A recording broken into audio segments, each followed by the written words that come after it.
গোপাল দেখ দেখ দেখ এই ফলটা কি সুন্দর, একটু তুই খেয়ে দেখ। অর্ধেকটা কিন্তু খাওয়া হয়ে গেছে, অর্ধেকটা খাওয়া হয়ে গেছে, অর্ধেকটা খেয়ে গোপালকে বলছে, গোপাল দেখ এই ফলটা কি সুন্দর, কি সুস্বাদু ফল, তুই একটু খেয়ে দেখ। তুই একজন দাস কি পারবে?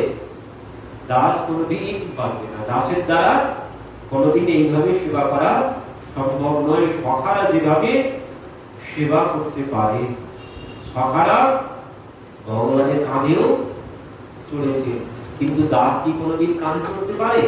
দাস কোনোদিন কাঁধে চড়তে পারে না। এই জন্য বলছে যে সখ্য প্রেম সাধ্য সার, ভগবান নিজে মুখে বলছেন। কি বলছে? আপনাকে বড় মানে আমাকে সমহীন, সর্বৈব ভাবে হই আমি তাহার অধীন। কি বলছে? আপনাকে বড় মানে আমাকে সমহীন, মানে নিজেকে বড় ভাবে আর আমাকে তার সমান ভাবে, না হলে তার থেকেও ছোট ভাবে। তার প্রেমে হই আমি অধীন, বলছে তার প্রেমে আমি তার কাছে তার অধীন হয়ে থাকি।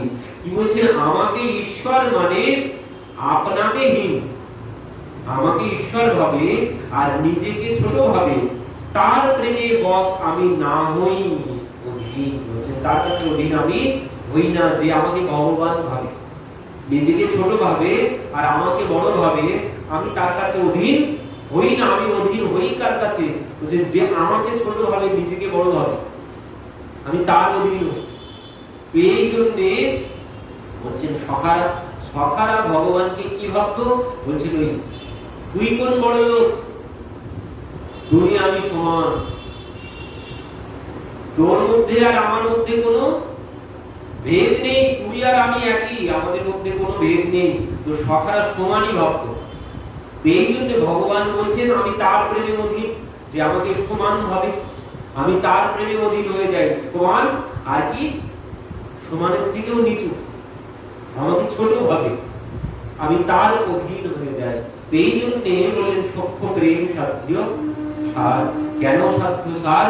কারণ কত প্রমাণ আমরা দেখেছি। এখানে ভাগবতে বলছে ইত্যং সতং ব্রহ্ম সুখানুভূত্য দাস্যং বদানং পরদৈবতেন মায়াশ্রিতানাং নরদারকেন সদ্যং বিজয় কৃতপুণ্য পুঞ্জ। কি বলছেন এখানে?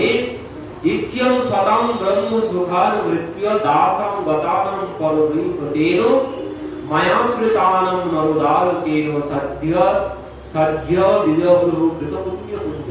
সেই সখাদের কত বড় সৌভাগ্য, যে সৌভাগ্যের জন্য বলছেন সেই সখারা ভগবানের সঙ্গে খেলা করতে বেরিয়েছে, একসাথে বিহারে, কোন বিহারে বেরিয়েছেন? তো বেরিয়ে কি করছেন? সখারা খেলা করছে। সখারা যখন যান গোপালকে সাথে নিয়ে কোন বিহারে, তো বলছে মা তো সবাইকে সাজিয়ে পাঠিয়ে দেয়, গোপালকেও সাজিয়ে দেওয়া হয়, সমস্ত সখারাও মানে তাদের মারাও তাদেরকে সাজিয়ে পাঠিয়ে দেয়। তো পরবর্তীতে বলছে তারা যখন বনের মধ্যে আসে, বনের মধ্যে এসে প্রথমে কি করে? সখারা বনের মধ্যে এসে প্রথমে বলছে ফল প্রবালস্তবকঃ সুমন বিচ্ছদাতুবি কাজ গুঞ্জামণি শরণ ভূষিতায়ভূষয়ন। কি বললেন? ফল প্রবালস্তবকঃ সুমন বিচ্ছদাতুবি কাজ গুঞ্জামণি শরণ ভূষিতায় অপভূষয়ন। কি বলছেন? সখারা বনের মধ্যে এসে তারা কি করে? প্রথমে মায়েরা তো সাজিয়ে পাঠিয়ে দেয়, তবুও তারা বনের মধ্যে এসে বনের বনফুল, বনের পাতা সংগ্রহ করে, আর কি বলছেন? ময়ূরের পাখনা সংগ্রহ করে, করে তারা নিজেরাও সাজে আর গোপালকেও সাজায়, গোপালকেও সাজায়। তো বলছেন এই সাজগোজের পর কি হয়, বলছেন এই সাজগোজের পর তারা খেলা করতে শুরু করে, তারা খেলা করতে শুরু করে। তো এই সখারা কি খেলে, বলছেন সখারা নানান রকমের খেলা খেলে। কি খেলা, সুখদেবজি বর্ণনা দিয়েছে ভাগবতে খুব সুন্দর করে সখারের খেলার বর্ণনা। সখারা কিভাবে খেলা করছে, বলছেন সখারা কেউ কেউ ওই বনের মধ্যে পাখি উড়ে বেড়ায়, তো সেই পাখির ছায়া নিচে পড়ে, তো সেই পাখির ছায়া ধরে ছুটতে শুরু করে। সকালের খেলা পাখির ছায়া ধরে ছুটতে শুরু করে। কেউ কি করে, বলছে ওই ময়ূরের সাথে নাচতেও শুরু করে। আবার কেউ কি করে, ওই বাঁদররা তো দাঁতগুলো বার করতে থাকে, কেউ যদি দেখতে পায় কাউকে, তো এরা ওই বাঁদরের মতো দাঁত বার করে, বাঁদরের সাথে খেলা করতে শুরু করে। আবার কেউ কি করে, বলছেন আবার কেউ ওই বাঁদরের মতো গাছের ডালে উঠে এ ডাল থেকে ও ডাল, ও ডাল থেকে ও ডালে লাফিয়ে লাফিয়ে চলতে থাকে। আর কোন কোন সখারা কি করে, বলছেন তারা ময়ূরের সাথে নাচতে শুরু করে, কেউ জলে নেমে জলকেলি করতে শুরু করে, আবার কেউ রাজহংসের মতো চলতে শুরু করে, রাজহংসের সাথে খেলা করে। তো নানান রকম ভাবে সখারা খেলা করতে থাকে। তো এবার এই খেলা করতে করতে কি হয়, বলছেন যদি দ্রুতং গতঃ কৃষ্ণ বনসভক্ষণায়তম, বলছেন যদি দ্রুতং গতঃ কৃষ্ণ, এইভাবে খেলা করতে করতে যদি কৃষ্ণ অনেক দূরে চলে যায়, বনসভক্ষণায়তম, বলছেন বনের শোভা দর্শন করতে করতে ভগবান যদি অনেক দূরে চলে যায়, সখারা মানে যে যার মতো খেলায় তো মগ্ন। এই খেলা করতে করতে যদি দেখে যে গোপাল অনেক দূরে চলে গেছে, তখন কি করে, বলছেন তখন তাদের সমস্ত খেলা সব বাদ দিয়ে এবার কি করে, বলছেন অহং পূর্বামিতি সংস্পর্শরে মিলে, বলছে তখন তারা ছুটতে থাকে আর বলতে থাকে আমি আগে গোপালকে ধরবো, আমি আগে গোপালকে ধরবো, আমি আগে গোপালকে ধরবো। এই বলে সবাই দল বেঁধে ছুটতে শুরু করে। এইভাবে বনের মধ্যে ভগবান সখাদের সাথে খেলা করে।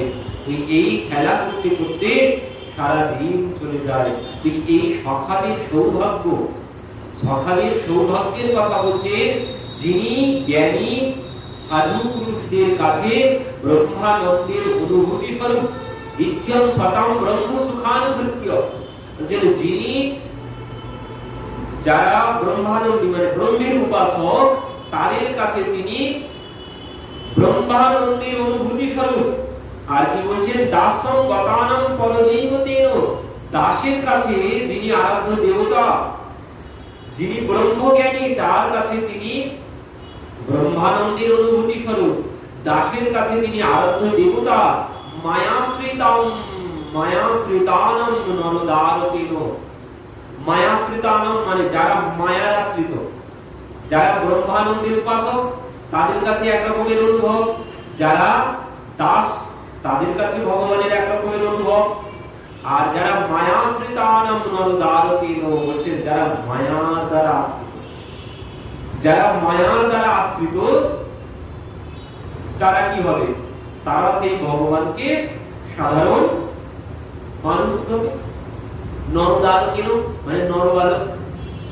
যারা মায়ার আশ্রিত তারা ভগবানকে সাধারণ নরবালক ভাবে। তো এখানে বলছেন কবিরাজ গোস্বামী বলছেন এই জগতে তিন প্রকারের মানুষ আছে।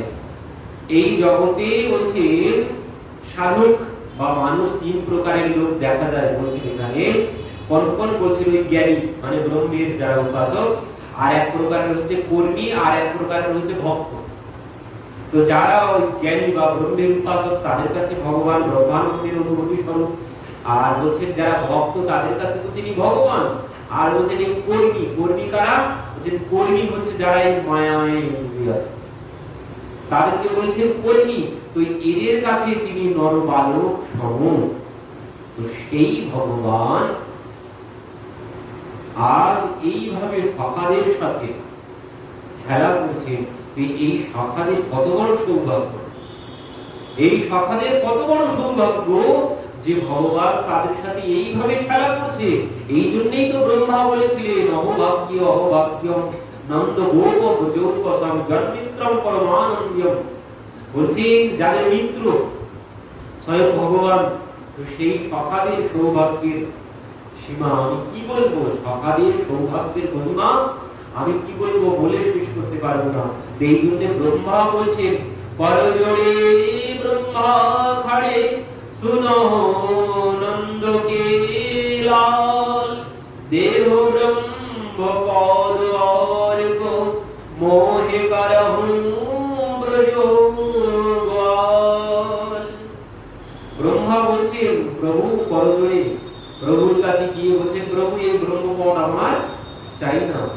এই সখাদের যে সৌভাগ্য, এই সখাদের সৌভাগ্য দেখে বলছেন সখারা কি বলছে, গোপাল তুই যদি আমাকে এইখান থেকে ওই গাছটি দেখতে পাচ্ছি ওই পর্যন্ত যদি তুই আমাকে কাঁধে করে নিয়ে যাস, তো আসার সময় আমি তোকে কাঁধে করে নিয়ে আসবো। তো গোপাল বলছে ঠিক আছে, বসে পড় আমার কাঁধে। গোপাল নিয়ে গেছে। এবার নিয়ে যাওয়ার পরে ওই পর্যন্ত যে পর্যন্ত যাওয়ার কথা ছিল, এবার নেমেছে। এবার কই তুই এবার ঘোড়া, আমি তোর পিঠে বসি। সেই সখা কি করছে, গলা দেখিয়ে বলছে গোপাল তোকে ঠকিয়েছি, গোপাল তোকে ঠকিয়েছি বলেছে, চলে গেল। গোপালের আর কানে চড়া হলো না। তো এই ব্রহ্মা বলছেন আহা কত বড় সৌভাগ্য যে সখারা তোমাকে এইভাবে ঠকাচ্ছে। এই সখাদের সৌভাগ্য দেখে ব্রহ্মা বলছেন প্রভু এই ব্রহ্ম পদ আমার আর চাই না, তুমি আমাকে ওই সখা বানাও, ব্রজের গোয়ালা ব্রজের সখা বানিয়ে দাও, আমি আর এই ব্রহ্ম পদ চাই না। এই জন্য রামানন্দ আচার্য বলছেন প্রভু সখ্য প্রেমী সাধ্য সার, একমাত্র সাধ্য সার হচ্ছে সখ্য প্রেম। এর উপরে আর প্রেম হতে পারে? কারণ ভগবান নিজেই বলেছে যে আমাকে মানে সমান, তার প্রেমে আমি অধীন হয়ে যাই। কিন্তু একটা কথা আছে, কিন্তু একটি কথা হচ্ছে এই সমান ভগবান বলছে যে যে আমাকে আপনাকে বড় মানে আমাকে সময়হীন সর্বৈব ভাবে হই আমি তাহার অধীন, যে আমাকে বড় ছোট ভাবে আর নিজেকে বড় ভাবে আমি তার প্রেমে অধীন হয়ে যাই। এই সখাদের প্রেমেও আমি অধীন। কিন্তু কেন হচ্ছে এই সখাদের যে সৌভাগ্য, হচ্ছে এই সৌভাগ্য কিসের জন্য? সখাদের সৌভাগ্য এমন সৌভাগ্য কিসের জন্য হলো? বলছেন এই যে কথা বলেছেন যে যে আমাকে ছোট ভাবে আমি তার প্রেমে হই অধীন, বা সমান ভাবে আমি তার প্রেমেও অধীন হয়ে যাই। কিন্তু একটি কথা ভুললে চলবে না, এই যে সখা, এই যে সখা এরা সাধারণত কেউ নন, এরা সবাই ভগবানের নিত্য পরিকর। তাদের দ্বারা সম্ভব, আমাদের দ্বারা কোনোদিন ছোট ভাবা সম্ভব নয়, আমরা কোনোদিন ভাবতে পারবো না। এই সখাদের জন্য, এই সখারা সবাই ভগবানের নিত্য পরিকর। এই সংবাদটি আরো পরিষ্কার হয়েছে পরবর্তী আলোচনাতে। পরবর্তীতে গিয়ে কি বলছেন মহাপ্রভু বললেন ইহ উত্তম, সখ্য প্রেমকে মহাপ্রভু বলেছেন ইহ উত্তম। তুমি আগে কহো আর। সখ্য প্রেমকে উত্তম বলেছেন। কেন উত্তম বলছেন?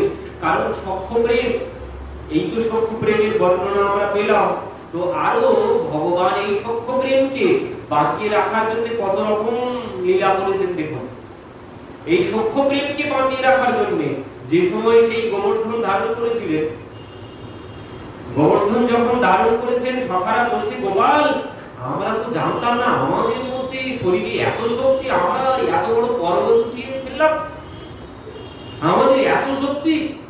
গোপাল বলছে হ্যাঁ এই জন্য তো ঘরে ঘরে মাখন চুরি করে খাইয়েছি, এমনি না ঘরে ঘরে মাখন চুরি করে খাইয়েছি, তার জন্যই আজ এত শক্তি তোরা পেয়েছিস।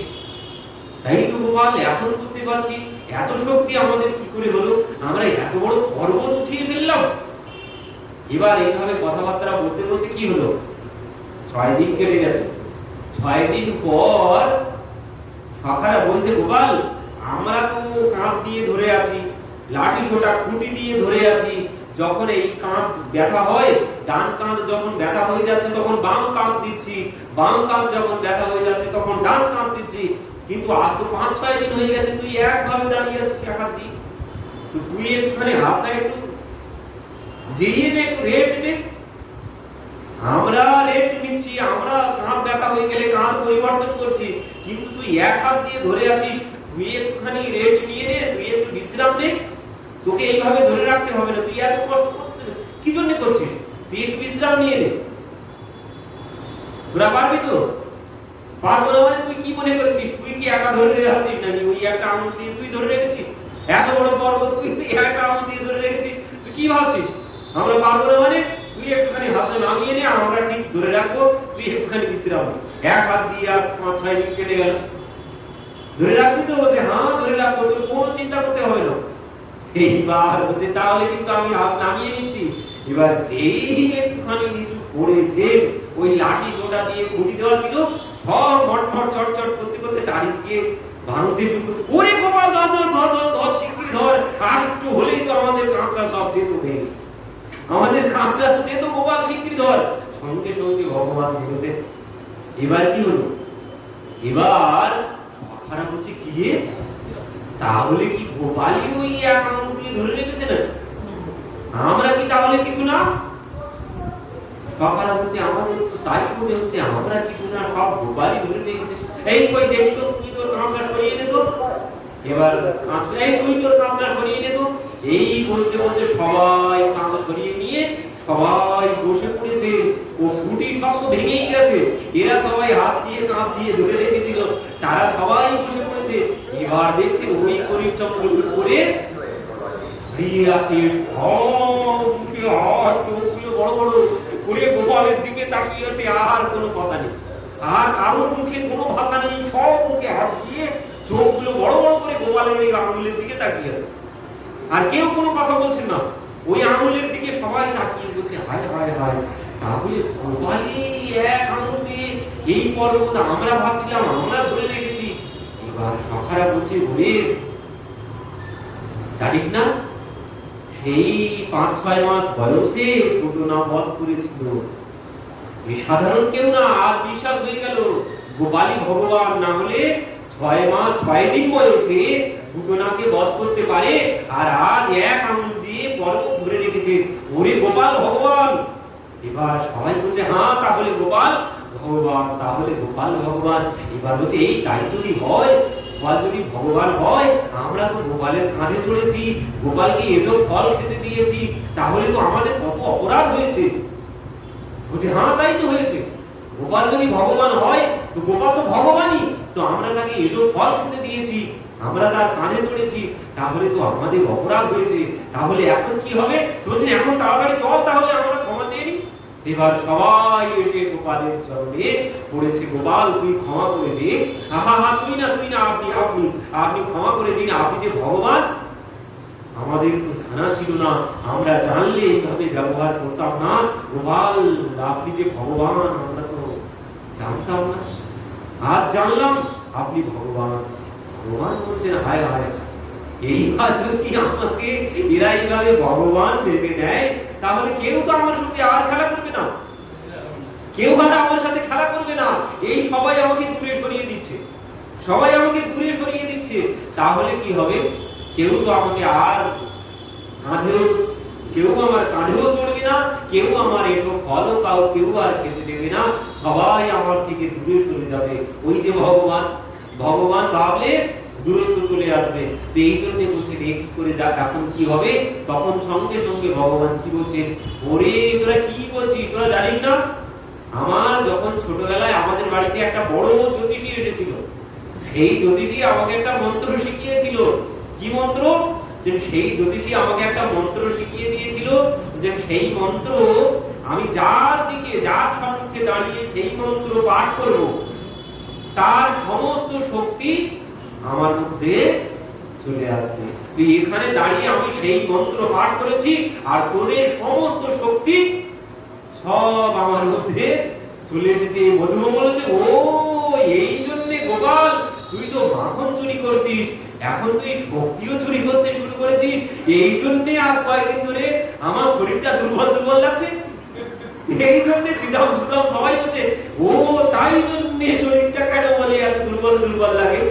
এখন বুঝতে পারছি গোপাল তুই আমাদের সমস্ত শক্তি এইভাবে চুরি করে নিয়েছিস।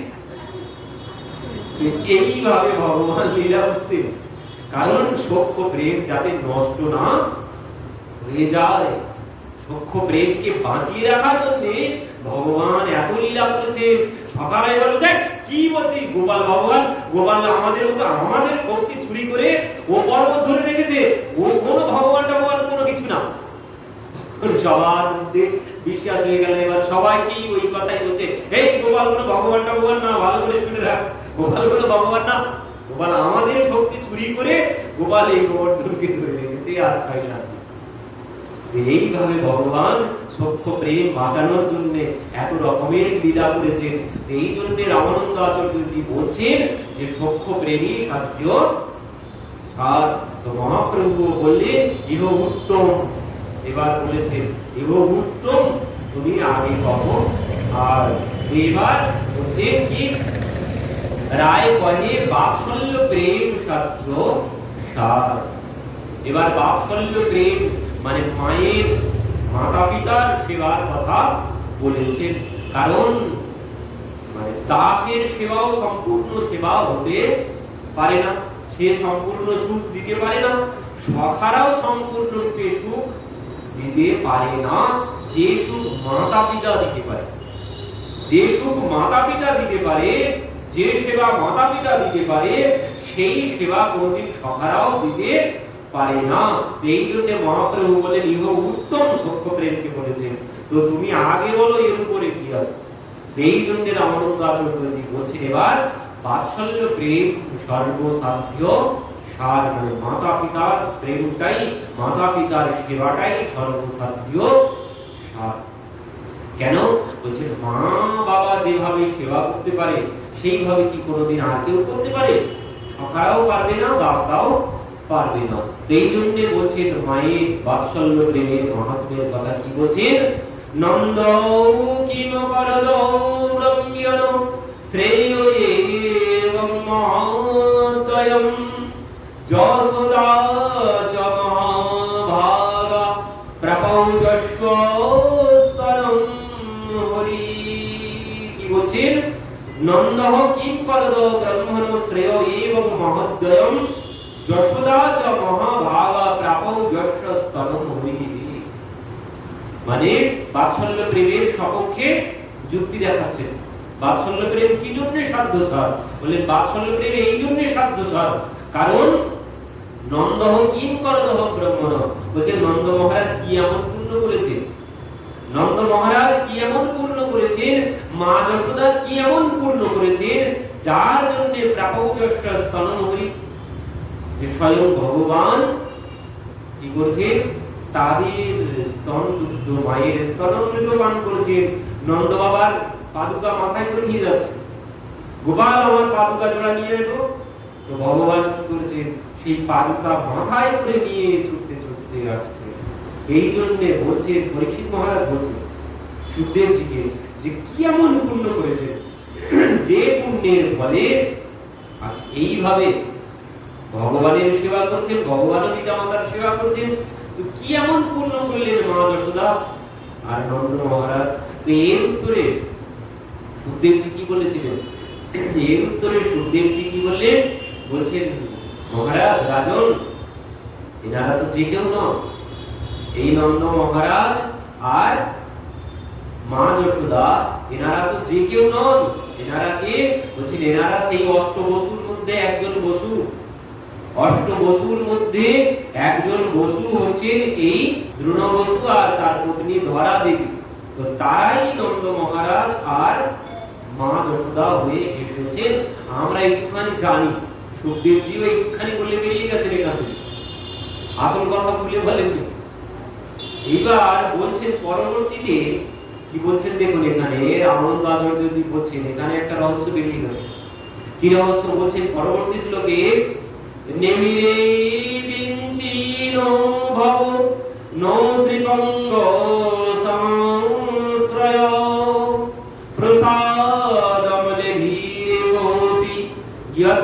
প্রাপ্য বিমুক্তিদা।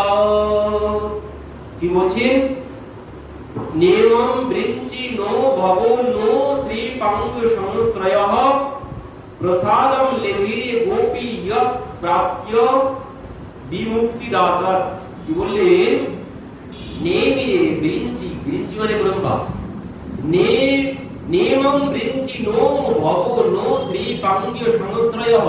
বলছেন যা একজন ব্রহ্মা মানে একজন ব্রহ্মার পক্ষেও সম্ভব হয়নি, যে সৌভাগ্য লাভ করার, যে সৌভাগ্য লাভ করা সম্ভব হয়নি লক্ষ্মী দেবীর পক্ষে, এই যে শ্রী পাঙ্গ সংশ্রয়ঃ, যে সৌভাগ্য লাভ করা মহাদেবের পক্ষেও সম্ভব হয়নি, যে সৌভাগ্য লাভ করা ব্রহ্মার পক্ষেও সম্ভব হয়নি, যে সৌভাগ্য লাভ করা লক্ষ্মী দেবীর পক্ষেও সম্ভব হয়নি, যে সৌভাগ্য লাভ করা মহাদেবের পক্ষেও সম্ভব হয়নি, সেই সৌভাগ্য লাভ করেছেন এই নন্দ মহারাজ আর মা যশোদা। তো বলছেন এই মা যশোদা আর নন্দ মহারাজ এরা ওই ধরা আর ব্রহ্ম বসু অষ্ট বসুর একজন বসু, এই জন্য তাদের এই সৌভাগ্য লাভ হয়েছে।